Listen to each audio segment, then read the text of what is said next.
Today, we're going to talk about one of the most popular cities in Dungeons & Dragons, a city that has spawned multiple award-winning games, novels, and storylines throughout the years, and of course, the namesake for one of the biggest video games this year, Baldur's Gate 3.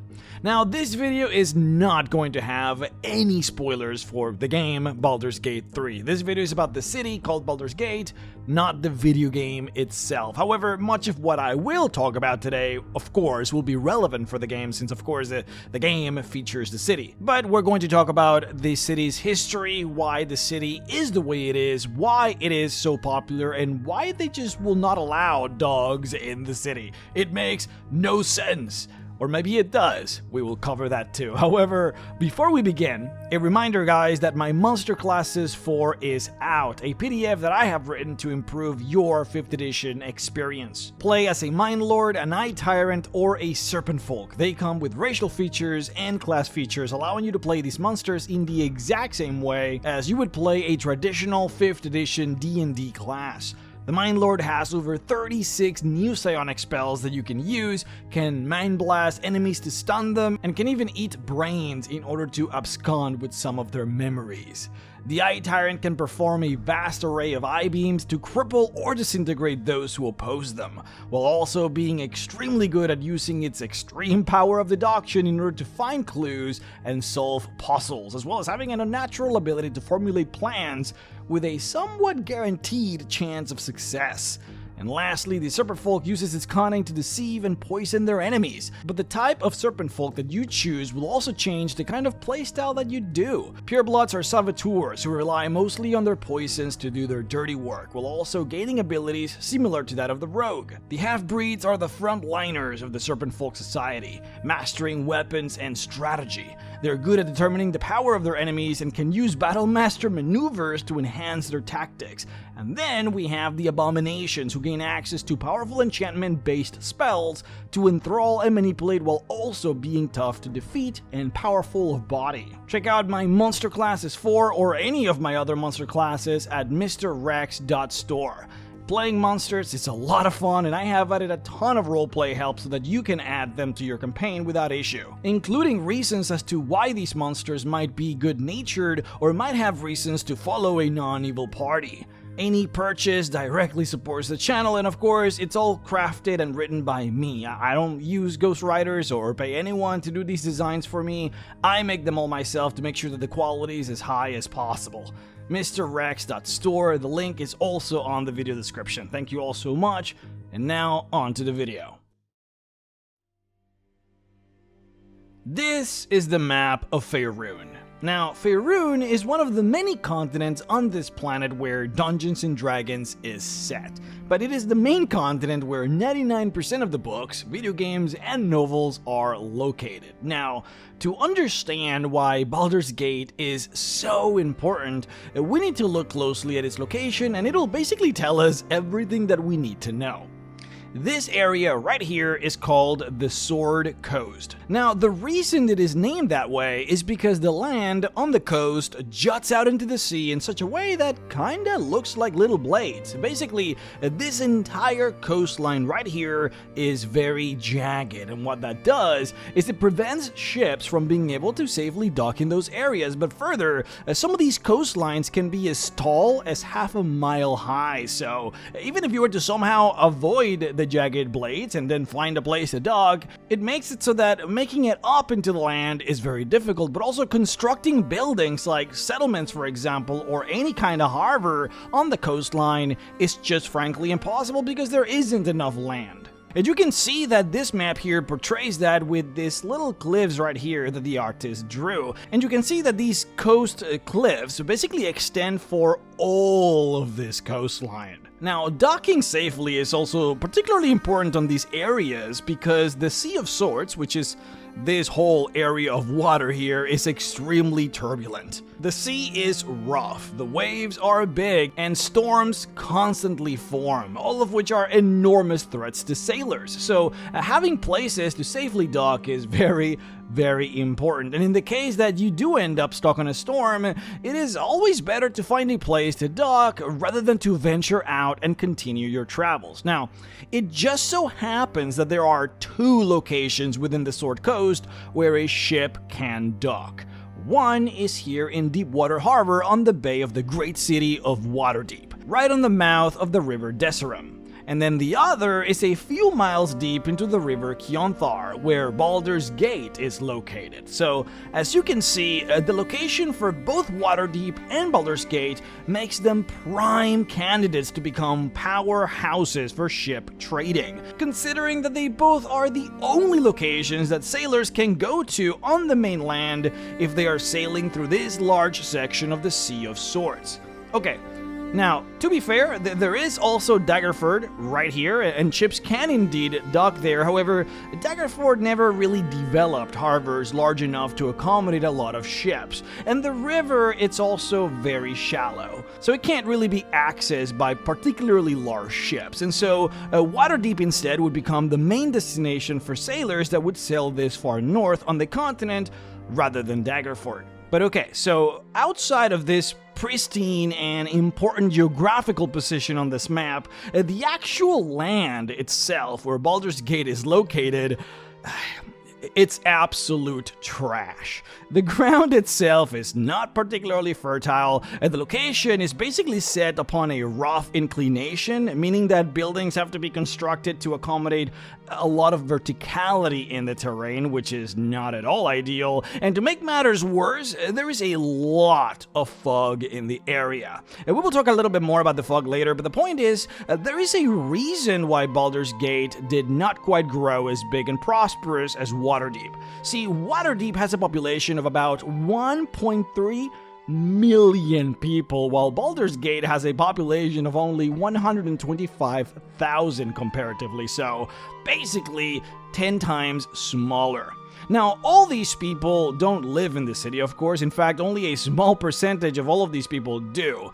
These numbers just account for the area of influence around the city. So basically, it would include the people that live on the farms and the small settlements within a few miles of the city proper. But in any case, these differences matter a lot, and Waterdeep and Baldur's Gate are tremendously different cities with very different feels. Waterdeep is a city of unimaginable size, the City of Splendors, as it is called. It is the capital of fashion. It has major temples for a large roster of gods. They import machinery from the gnomes of Lantan, so they do have constructs. The magics that you can find in there are wondrous. I mean, generally, Waterdeep sort of exudes something more of a high fantasy vibe, just based on how rich and populous it is.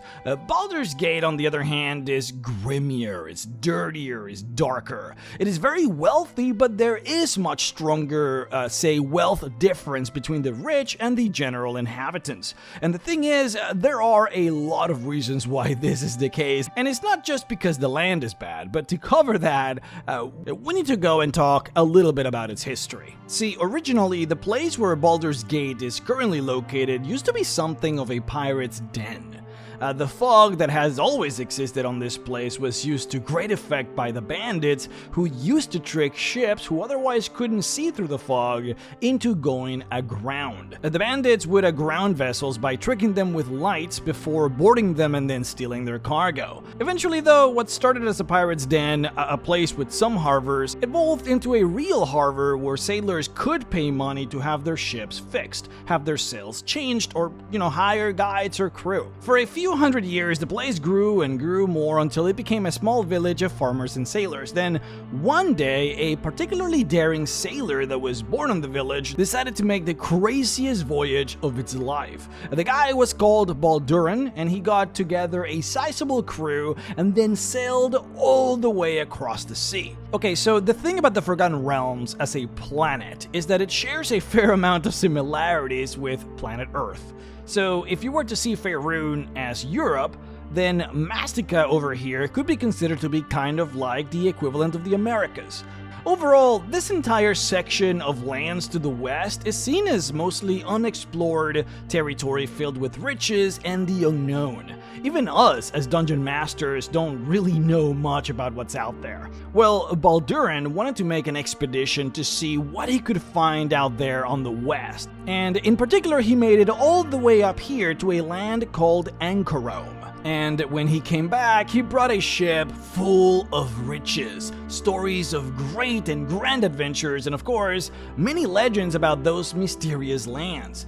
Much of this wealth that he brought back is said to have been buried or hidden throughout the Sword Coast, or even under the ground in what is now Baldur's Gate, but alas, a sizable chunk of this treasure was invested right onto the harbor, which again was the place where Baldurin himself had grown. That was his home. So he commissioned a great wall that would protect the city using this newfound wealth. The wall was successfully constructed, and the main gate on this wall would go on to be named after Baldurin, since of course he paid for it. So it would be called Baldur's Gate, which of course, as we know, would go on to become the name of the city proper over time. Now, the reason why this gate became important enough to become the name of the city was actually because the walled compound did not actually encompass the harbor itself. See, let's look at this art of Baldur's Gate where you can see it a little bit more clearly. See, the original wall, the one that was commissioned and paid for by Baldurin, is this one, the one that we call the inner wall. So if you landed on this harbor with, say, your cargo back in the day, with whatever it is that you wanted to sell, either here or in some other town in the area, you would basically have to enter the walled compound before you could go anywhere else. Thing is, the farmers that would inevitably move onto this walled settlement for protection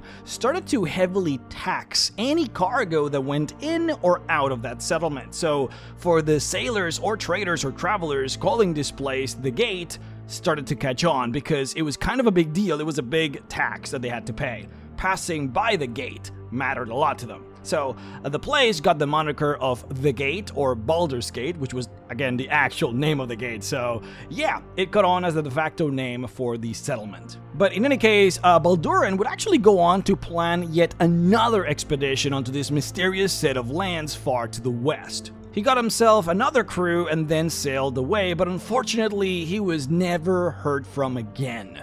This sailor, Baldurin, has been the source of a lot of myths and legends, not just because of the large amount of money that he allegedly hid away in many places around the Sword Coast, not just because the city is named after him, but because of how interesting the concept of his voyage ended up becoming for the people of Baldur's Gate.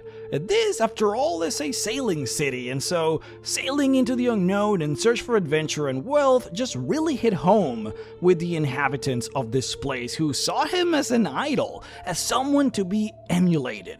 In fact, they respect him so much that they specifically get upset when people call the citizens of the city Baldurins. The demonym for these citizens is Baldurians, not Baldurins. They claim that misusing the founder's name by calling people Baldurins is just a grave disrespect. Now, this here is the coat of arms for the city, and you can see that it is a single ship with raised sails floating across still waters in front of the clear blue sky. Now, the ship, of course, represents the status of the city as a trading hub, but it also represents Baldurin, who is considered to be the spiritual founder of the city. The calm seas here signify peaceful neutrality, and the sky its promising future. Now, we will talk about its neutrality a bit later, but first, to finish up with the important historic stuff about the city, the taxes that were imposed by the Gate towards the sailors back in the early days, interestingly enough, became such a burden for the sailors that something of an insurrection ended up happening. The sailors / pirates / bandits that did trading with the harbor eventually invaded and took over the city in protest of these high taxes. When this happened, the sea captains actually overthrew those rich farmers and then decided that they would rule the settlement instead, electing 4 of their eldest and most experienced to rule it.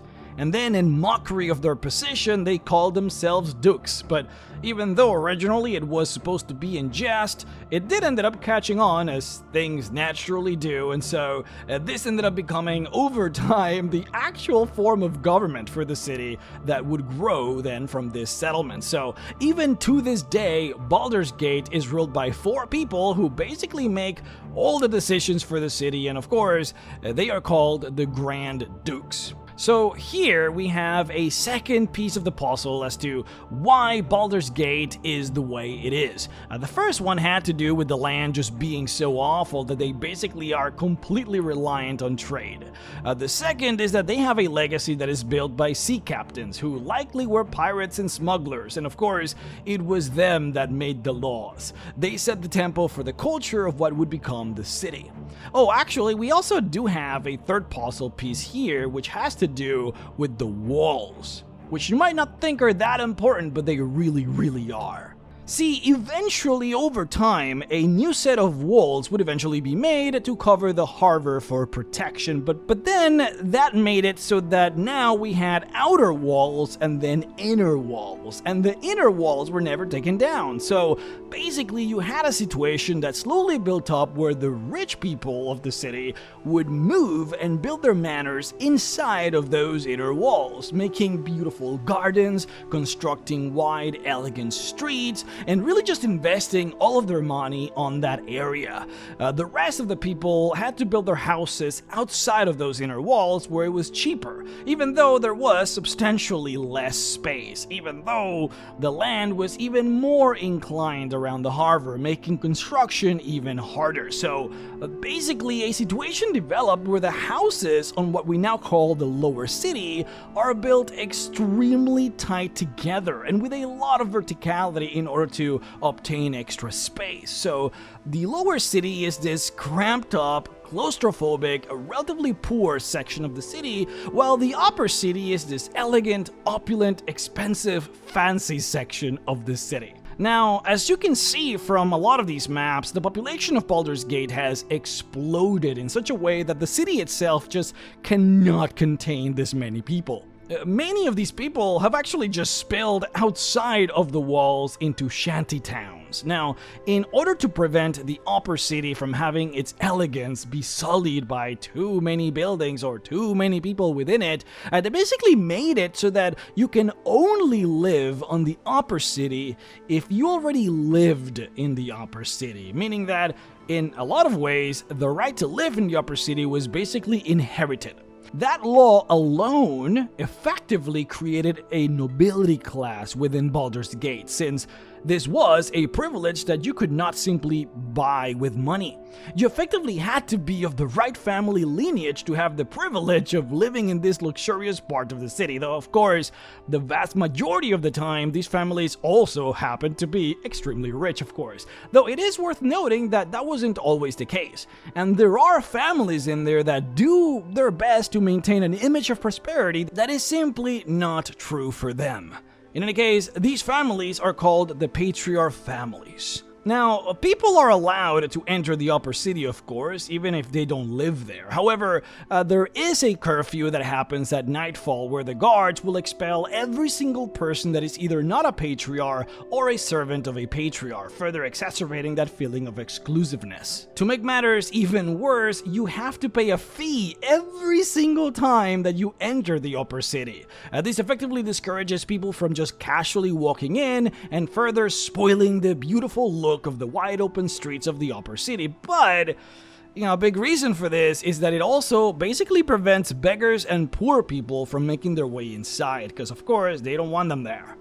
Further, only one gate is allowed to be used by trade and by people, which is the gate called Baldur's Gate, which is the main gate that separates the upper city from the lower city. There are 4 more gates around the inner walls, but those are made exclusively for the benefit of the patriarch, and no one else is allowed to go through them. Oh, and I should clarify, people can also freely use the Black Dragon Gate, which is the gate that leads outside of the city from the upper city. Or you can also come in through it as well, but you would have to pay the very same fee. It is also worth noting that all of these fees that you pay at the gates are erratic and always changing, which has to do a lot with the pervasive corruption of the city, which is going to be my next point. So again, so far we have 3 puzzle pieces as to why the city is the way it is. I should also mention, to clarify this, the awful sloped terrain is mostly concentrated on the lower city, but also the constant annoying fog that is pervasive on this city is also concentrated exclusively on the lower city,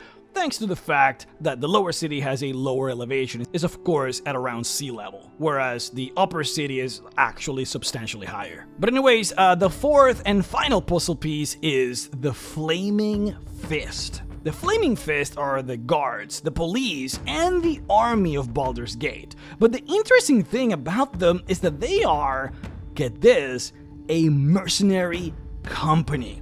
Baldur's Gate has, for its police force, and as an army, a mercenary company. In exchange for allowing the Flaming Fist to have their base of operations within the city and of course all of the privileges that may contain, the Flaming Fist sell themselves to the benefit of the city at a greatly discounted rate. But otherwise, yeah, the Flaming Fist are an independent force of almost 10,000 warriors that have full autonomy about whatever it is that they want to do. They could sell themselves to another country if they wanted to, say, to fight some war in the far north or to protect some keep from a siege in some other land. With the only caveat that whatever it is that they choose to do, they cannot go against the interest of Baldur's Gate itself. Now, the way that they go about at least making sure that the Flaming Fist has the best interest of the city in mind and say, not just try and destroy it or take it over, is that by tradition, the leader of the Flaming Fist always has a seat in the group of 4 Grand Dukes that rule over the city. Now, this is not a rule that literally exists, but traditionally this has always been the case. Now, it is worth noting that the Flaming Fist do not police the upper city. The upper city does have their own watch, and many wealthy families also carry their very own personal guard, but the Flaming Fist does indeed police all of the lower city and part, let's say, of the outer city, which are all of the houses and shantytowns that exist outside of the walls. For the most part, the outer city is not really policed or really guarded, and many terrible things happen out there. It is not really the safest place to be around in the city. But now, the Flaming Fist, being a mercenary company, is not completely beholden to the city, say, in the same way that a guard in Waterdeep would, or a cop in the real world. The city of Baldur's Gate itself doesn't really have much jurisdiction when it comes to individual Flaming Fist members. For that, you would have to go to the Flaming Fist organization itself, but the organization itself really only cares about one thing, and that is money. These members are not patrolling the city out of the kindness of their hearts, and for the most part, they don't have to worry about the bureaucracy of the city, so logically you do end up with an extremely corrupt police force. They are there for the money as much as a mercenary might take on a job to protect a caravan from one town to another. Ultimately, it is just about the money, and they are in it just for themselves.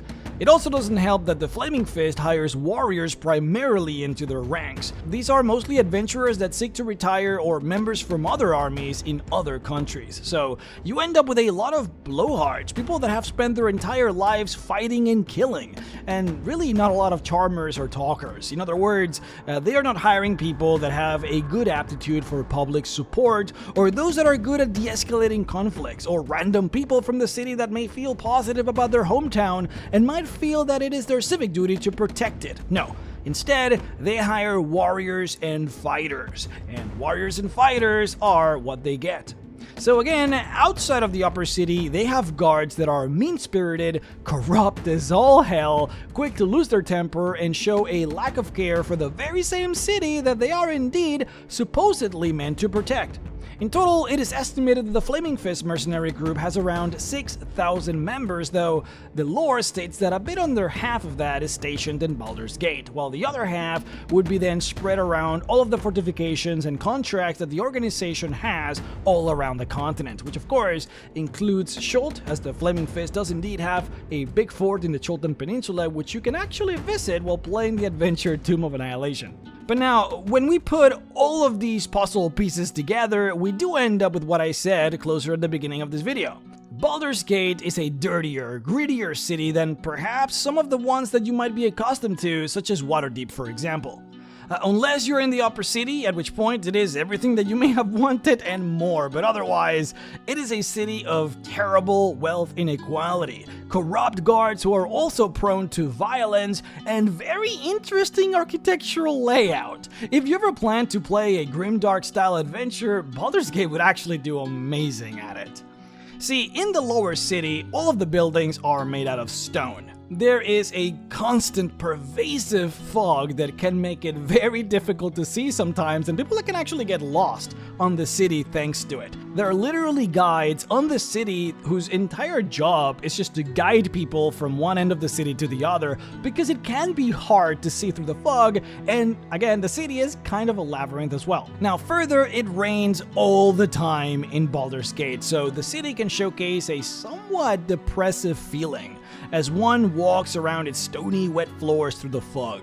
Further, because of the constant rain and the salty fog, the lore states that it is very rare to see colorful landmarks, as the ever-present damp discourages the use of banners, open shops, and the like. So, outside of the upper city, where you do have this area called the Wide, which is like a massive market, in the lower city, there are no open shops or many vendors really at all that walk around. Everything is inside.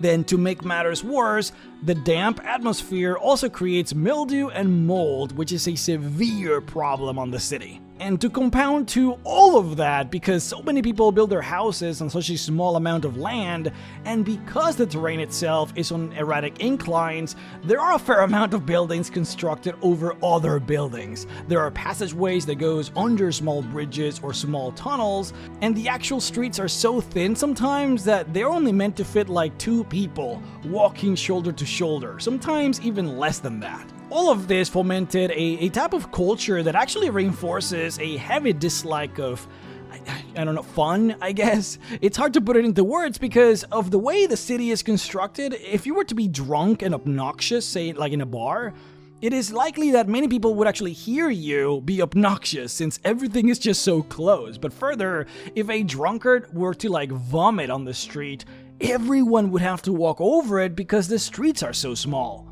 There's also no space to create parties, but even if there were, there's houses everywhere, and any kind of noise would be heavily disliked by everyone else in the immediate area. Now, of course, not all sections of the lower city are exactly like this, but this can indeed become a recurring theme in many of its areas.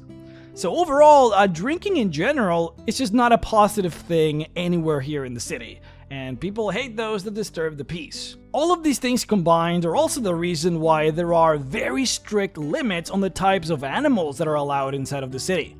Basically, the law states that nothing bigger than a peacock can enter the city walls. The reasons for this varies, but generally there's just no space for mounts on the lower city, just because the streets are so narrow. But the main other reason is for cleanliness. Horses, of course, would defecate all over the street, but not just them, dogs, for example, would have to pee somewhere. Look, if you have been in New York in real life, you know that there is piss everywhere, and to be fair, some of that comes from humans.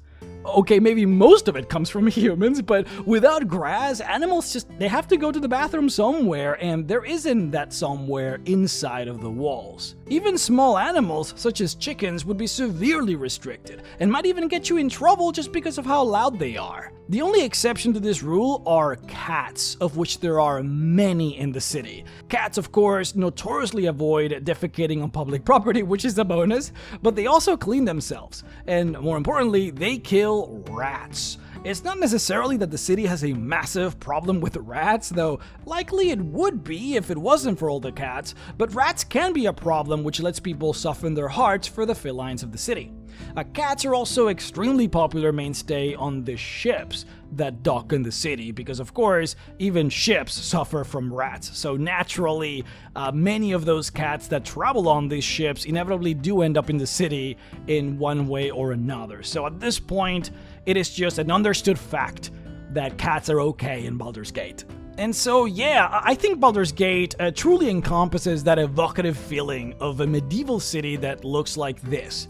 There is a grittiness to it that I really like, and that I think sells itself as a great Dungeons & Dragons location, but did Baldur's Gate 3 portray it like this? I actually do not know, since I haven't gotten that far yet. I'm going really slow to really sink deep into it, but I do hope that once I get a glimpse of it, that it is hopefully what I want it to be and more. Oh, I think it is also important to mention that one of the reasons why this city has somewhat exploded in population has a lot to do with the tolerant nature of its people when it comes to who they allow into the city.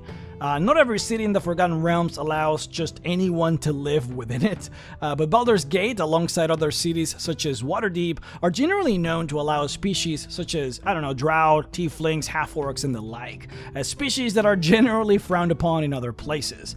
That is, of course, provided that they follow the laws, but that is a huge reason why the city has also grown up so much. But that's about it, really. There is just so much to talk about Baldur's Gate, but anything else, and I would have to delve really deeply into very specific things about the city that would mean I would just never finish. I think keeping it broad allows me to hit the most important factors, lest I end up making a, I don't know, Baldur's Gate series where I commit to like 5 videos to talk about the city, which I just cannot do right now. I just figured that you guys would want to know about the city, since of course Baldur's Gate 3 is doing great at the moment, and yeah, it's just a great city anyway, so there you go.